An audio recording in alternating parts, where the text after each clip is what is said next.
Hello everyone, Stephen here with Gear Stuff and Things, and today we are going to talk about non-musical stuff, creative adjacent, but more human-oriented stuff. So if you saw the title of the video, you know what I'm about to get into. If that's not something you want to hear me talk about or get into, feel free to move on, skip this one, totally understand.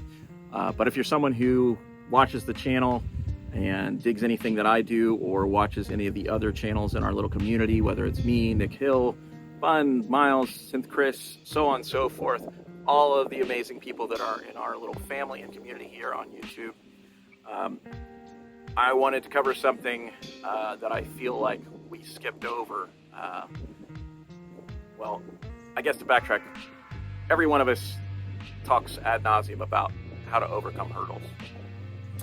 How to overcome those hurdles in your creativity, how to move to the next stage and create the thing you want to create. And I think the one thing that was omnipresent that we overlooked was mental health.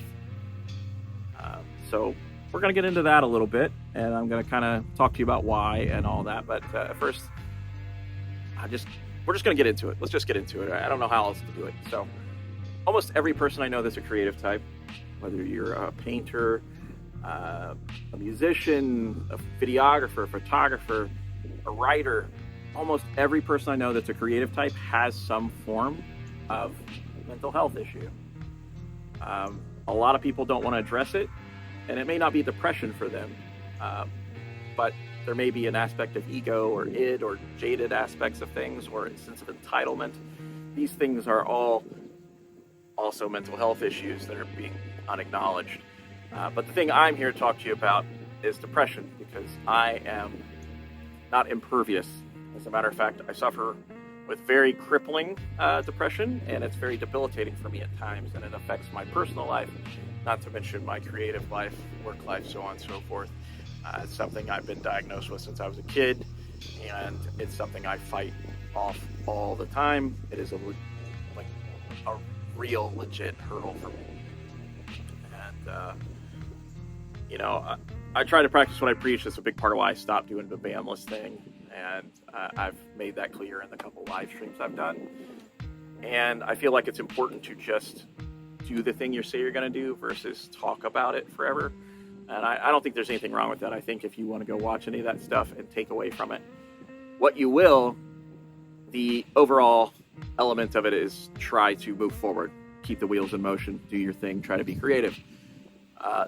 I'm for all that, and I think that all of those episodes of that show are a full representation of how you can do that.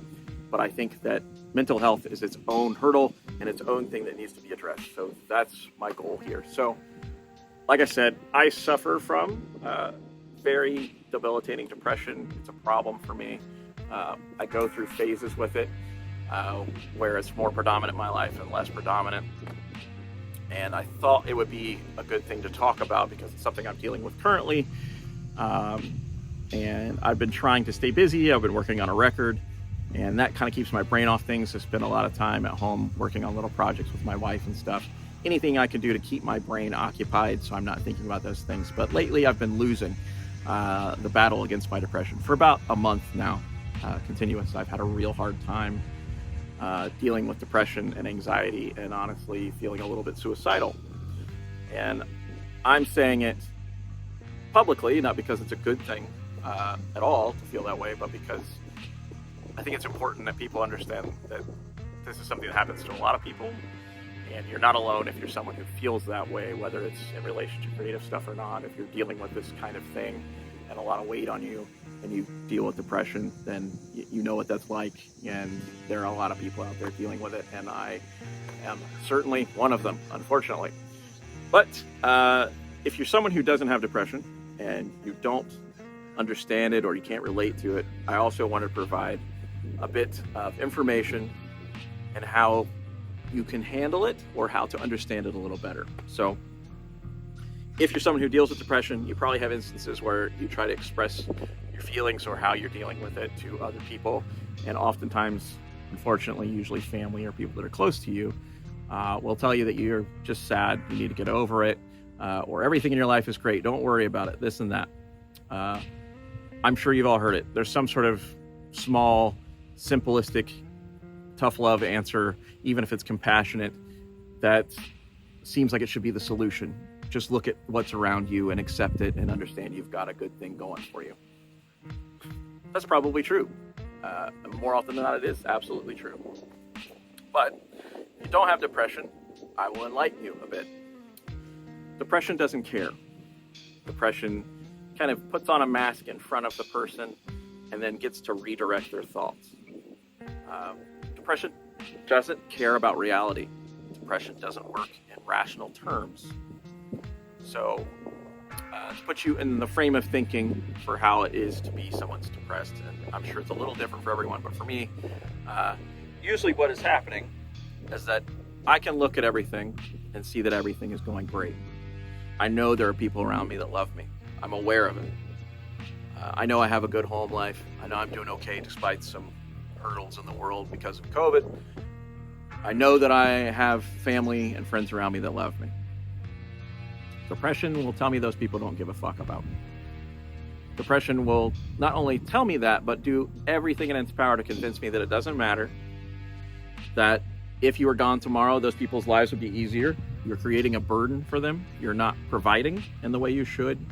All the things that are going good for you in your life are temporary and don't matter.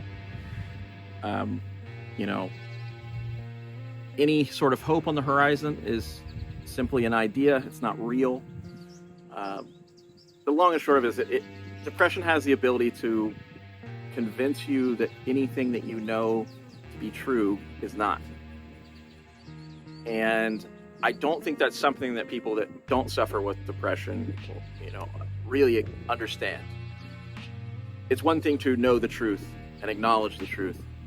It's another thing for that truth to exist in a different world if you're someone who deals with depression, let alone further mental illnesses in which reality is completely askew. But for depression, it has the ability to narrow your focus into what it feels like you need to have to be depressed. It feeds on itself, it feeds on insecurity, and it plays on those things. And it takes strong emotions like love and caring and kindness and manipulates them into being something that's horrible. So if you're someone who doesn't have depression and doesn't suffer from it, understand that it works in irrational terms. So the best thing you can do is listen. Just listen. And if they ask you for an opinion, provide your opinion. If they don't ask you for an opinion, shut the fuck up. Just listen. I'm saying it to be blunt because it's the truth. It's what most people that are dealing with depression need. They want to be heard, or they want you to leave them the fuck alone. That's just being real. It's just the truth of it. If they need true help, they need help. And if you see someone that needs it, then you need to step up and do what you need to do. But do it in a way that is compassionate and caring.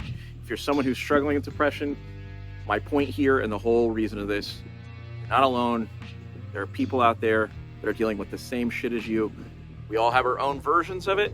The weight of our worlds are all vastly different, especially in the current climate. There are people whose families are dying and being separated, and all of the horrible shit that's happening all over the world, all of the crazy stuff that's happening here in the States with people dying from COVID. There's just a lot of horrible people being unemployed. There's a lot of weight on a lot of people's shoulders right now, and it's different for everyone.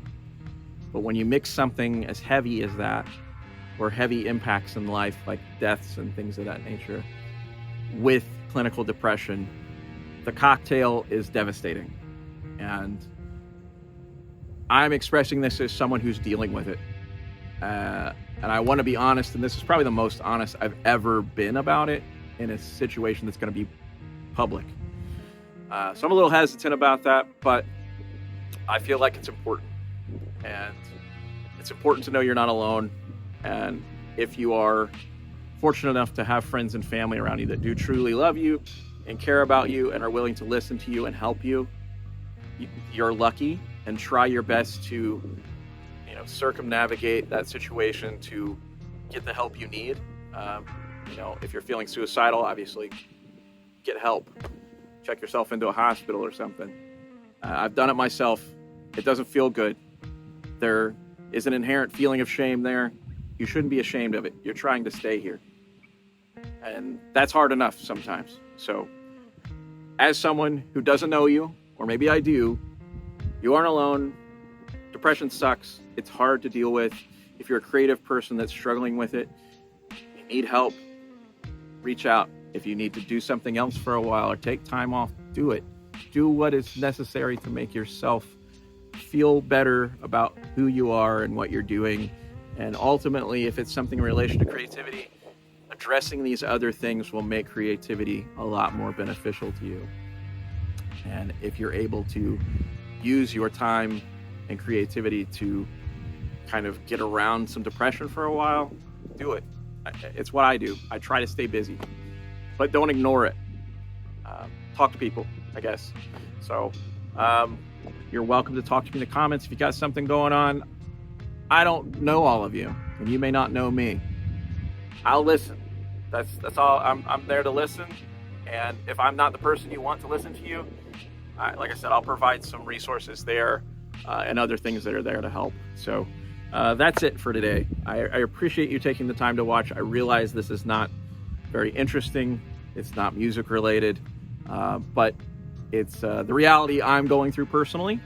And I feel like I'm not alone in that. And I don't feel alone. And I think that's an important thing to realize, that you're not alone. I know I've said that 100 times now. It's the truth. There are a lot of people out there. And you don't have to know someone to be compassionate. I think that's one thing that the whole fucking world could learn right now. Just because someone is a stranger doesn't mean they don't have value. So you all have value, whatever that is in your life and your place in this world. You're not alone. There are people here for you. And until next time.